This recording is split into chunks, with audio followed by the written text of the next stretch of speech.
मैं doctor A K. Singh हूँ, कुलपति रानी लक्ष्मीबाई केंद्रीय कृषि विश्वविद्यालय से।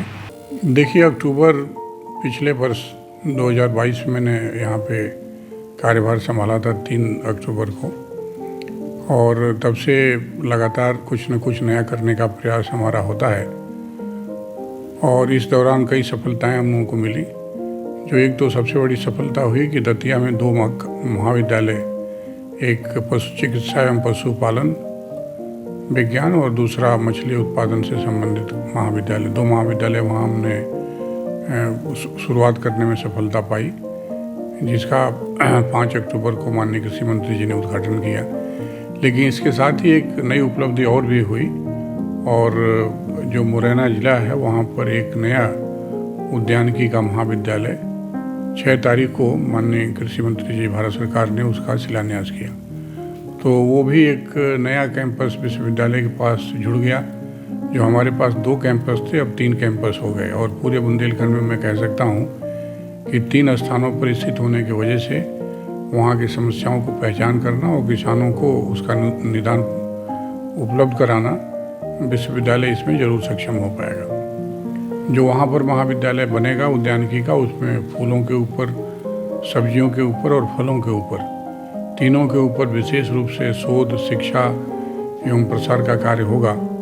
लेकिन ये भी समझने की बात है कि एक बार जब वहाँ उद्यानिकी महाविद्यालय बनेगा तो विश्वविद्यालय के जितने और महाविद्यालय यहाँ पर और दतिया में स्थित हैं, चाहे पशु चिकित्सा से संबंधित हों, उद्यानिकी और वानिकी से संबंधित हों या कृषि से संबंधित हों, इनका ज्ञान भी वहाँ पर पहुँचेगा और वहाँ के किसानों को इन विषयों के ऊपर भी लाभ मिलेगा। चाहे सब्जी के बीज हों, गेहूं के बीज हों, सरसों के बीज हों, मूंगफली के बीज हों, इन सब का भी आसपास के किसानों को जो मुरैना में है उनको लाभ मिलेगा।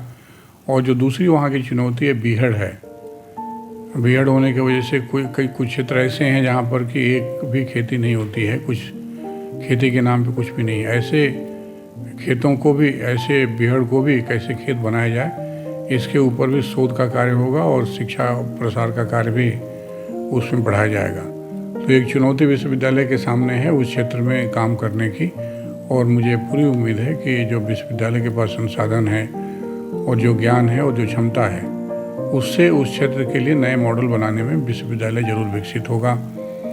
और वहाँ के स्थानीय जनता तो लाभ कमाएगी ही, लेकिन जो पड़ोसी राज्य हैं, चाहे उत्तर प्रदेश का हो, चाहे राजस्थान का हो, मध्य प्रदेश तो है ही है, यहाँ के लोग लाभ उठाएंगे। और चूँकि हमारे यहाँ जो एडमिशन्स हैं या बच्चों के जो प्रवेश हैं वो राष्ट्रीय स्तर का होता है, और यहाँ झांसी कैंपस में इस समय 24 राज्यों के छात्र हैं। तो मुझे पूरी उम्मीद है कि मुरैना का भी जब महाविद्यालय शुरू होगा, वहाँ पर भी पूरे राष्ट्र से छात्र, पूरे विभिन्न उससे आएंगे प्रदेशों से।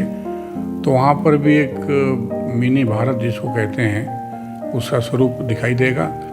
और अलग जगह जैसे लोग आते हैं, जो विविधता लाते हैं, उसका लाभ स्थानीय स्तर पर लोगों को मिलता है। अन्य जगह की सभ्यता, अन्य जगह का ज्ञान मुरैना में जाएगा तो निश्चित रूप से मुझे उम्मीद है कि वहाँ के युवक और किसान दोनों ही लाभ कमाएंगे। महिलाओं को भी विशेष रूप से कार्यक्रम वहाँ पे शुरू किए जाएंगे, जिससे कि महिलाएं कैसे कृषि में अपना योगदान दें, उसमें हम सफल होंगे। सर, आपके प्रेरणा स्रोत क्या है? और छोटे बच्चे आपसे, छात्र हैं, वो आपसे प्रेरणा लेते हैं, तो थोड़ा सा उन्हें बताएं जो मोटिवेशन हो सके। देखिए, प्रेरणा किसी को देख करके लिया जाता है। कोई ऐसा मनुष्य हो या ऐसा कोई कार्य हो या कोई ऐसा क्षेत्र हो जिसको आदमी समझता है कि कठिन है और किसी ने विजय प्राप्त किया, कैसे विजय प्राप्त किया, वो प्रेरणादायक होता है बच्चों के लिए, जो यंगस्टर्स हैं, जो नए बच्चे आएंगे पढ़ाई करने के लिए, सीखने के लिए, और जो नीचे स्तर पर भी हैं। हम लोग जब कृषि में आए तो हमारे प्रेरणा स्रोत जो बड़े लोग थे, जो हमारे शिक्षक थे, उनमें हम देखते थे कि इनमें जो गुण हैं, ऐसे गुण हमारे में होना चाहिए।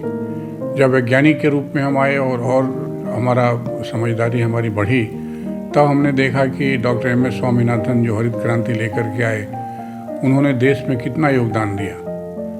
जो देश भूखमरी से दूर हुआ, तो मुझे लगता है कि भारत में कोई एक व्यक्ति जिसको विज्ञान में और विज्ञान को खेत तक पहुंचाने में या विज्ञान को सामान्य व्यक्ति के पास पहुंचाने में सफलता मिली, वो डॉक्टर एम एस स्वामीनाथन थे। उनसे हम प्रेरणा लेते रहे। इसी तरह से जो हमारे छात्र हैं, मेरी उम्मीद है कि वो अपने शिक्षकों में अपनी प्रेरणा देखें, अपने जो भी विश्वविद्यालय के अधिकारी हैं उनमें प्रेरणा देखें, या अन्यत्र भी उनको लगता हो कि कोई व्यवसाय में प्रेरणादायी उनके लिए है, कोई स्पोर्ट्स में उनके लिए प्रेरणादायी है, सामाजिक कार्य के लिए कोई प्रेरणादायी है, तो वहाँ से बच्चे सीख लें और वो अपने अंदर निहित करने का प्रयास करें कि अपने हाव भाव में, अपने कर्म में कैसे उसको शामिल किया जाए, कैसे चला जाए। क्योंकि चरित्र एक दिन में नहीं बनता और न व्यवहार एक दिन में बनता है। तो चरित्र और व्यवहार जब नियमित रूप से किसी चीज़ को देखा जाए, समझा जाए और उसका परिपालन किया जाए तो निश्चित रूप से बदलाव आता है। और यही कारण है कि बहुत सारे लोग सफल हुए हैं इस देश में, देश को आज़ाद भी कराया और देश को शिक्षा के क्षेत्र में भी अंतर्राष्ट्रीय पहचान हमारे देश के लोगों ने दिलाई है।